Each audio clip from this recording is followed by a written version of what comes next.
আজকে আমি তৈরি করে দেখাবো ভিন্ন স্বাদের নেমকি রেসিপি। আজকে আমি যে নেমকিটা তৈরি করব এটা খেতে এতটাই মজাদার, একবার তৈরি করে খেলে বলবেন আগে কেন তৈরি করিনি। আজকে আমি তৈরি করে দেখাবো ঝাল ঝাল নেমকি রেসিপি। আমরা অনেকেই অনেক রকমের নেমকি খেয়েছি, তবে যারা এখনও এই ঝাল ঝাল নেমকিটি তৈরি করে খাননি তারা একবারের জন্য হলেও তৈরি করে খেয়ে দেখতে পারেন। এর জন্য প্রথমে একটা বাটিতে আমি 2 কাপ পরিমাণ ময়দা নিয়ে নিয়েছি।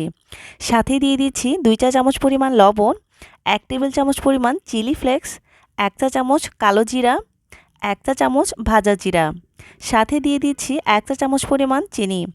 অবশ্যই এখানে চিনিটা ব্যবহার করার চেষ্টা করবেন, এতে করে এটার টেস্ট অনেক ভালো আসে। সবগুলো শুকনো উপকরণ খুব ভালোভাবে মিশিয়ে নিয়েছি। তারপর দিয়ে দিচ্ছি এখানে আমি 1/4 কাপ পরিমাণ সয়াবিন তেল। আপনারা চাইলে এখানে সয়াবিন তেলের পরিবর্তে 1/4 কাপ পরিমাণ ঘিটাও ব্যবহার করতে পারেন। তেলটা দিয়ে সব কিছুর সঙ্গে খুব ভালোভাবে মিশিয়ে নিয়েছি। তারপর এখানে নর্মাল তাপমাত্রার পানি দিয়ে দিচ্ছি। অল্প অল্প করে পানি দিয়ে আমি এখানে একটা ডো তৈরি করে নিচ্ছি। আমি ঠিক কিভাবে এই কাজটা করছি আপনারা যদি একটু লক্ষ্য করেন তাহলেই বুঝতে পারবেন। দেখুন খুব ভালোভাবে একটা ডো তৈরি করে নিয়েছি। তারপর এটাকে আমি ঢাকনা দিয়ে ঢেকে 10 থেকে 15 মিনিটের মতো রেস্টে রেখে দিচ্ছি। 10 মিনিট পরে ফিরে এসেছি। দেখুন ডোটা কিন্তু আগের থেকে অনেকটাই সফট হয়ে গেছে। এ পর্যায়ে এটাকে হাত দিয়ে খুব ভালোভাবে কিছু সময় মথে নিচ্ছি। এতে করে নেমকিগুলো অনেক বেশি ফুলকো ফুলকো হবে। তারপর এখান থেকে আমি কিছুটা লেচি কেটে নিচ্ছি। তারপর উপর দিয়ে কিছুটা ময়দা ছিটিয়ে এটাকে খুব ভালোভাবে বেলে নিতে হবে। এটাকে আমি একটা রুটির মতো করে বেলে নিচ্ছি। আমি ঠিক কিভাবে এই কাজটা করছি আপনারা যদি একটু লক্ষ্য করেন তাহলেই কিন্তু খুব ভালোভাবে বুঝতে পারবেন। দেখুন আমি একটা বড় সাইজের রুটি তৈরি করে নিয়েছি, আর রুটির পুরুত্বটা দেখতে ঠিক কীরকম হবে দেখে নিশ্চয় বুঝতে পারছেন। তারপর একটা পিৎজা কাটারের সাহায্যে এটাকে খুব ভালোভাবে কেটে নিচ্ছি।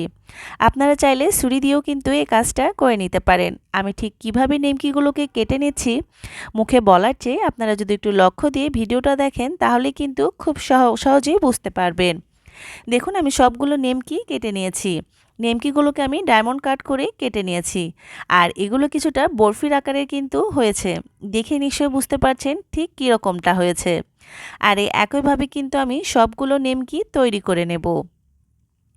এবার নেমকিগুলো ভেজে নেওয়ার পালা। এর জন্য চুলায় পর্যাপ্ত পরিমাণে তেল দিয়ে তেলটা খুব ভালোভাবে গরম করে নিয়েছি।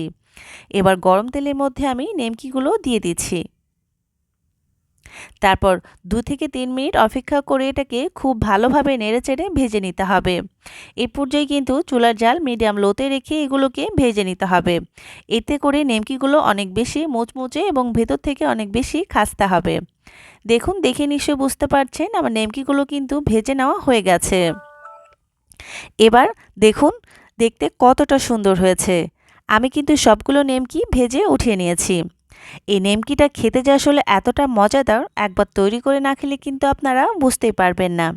সন্ধ্যার নাস্তায় চায়ের সঙ্গে কিন্তু এটা পরিবেশন করতে পারেন, বা বাসায় মেহমান আসলেও এটা তৈরি করে পরিবেশন করতে পারেন।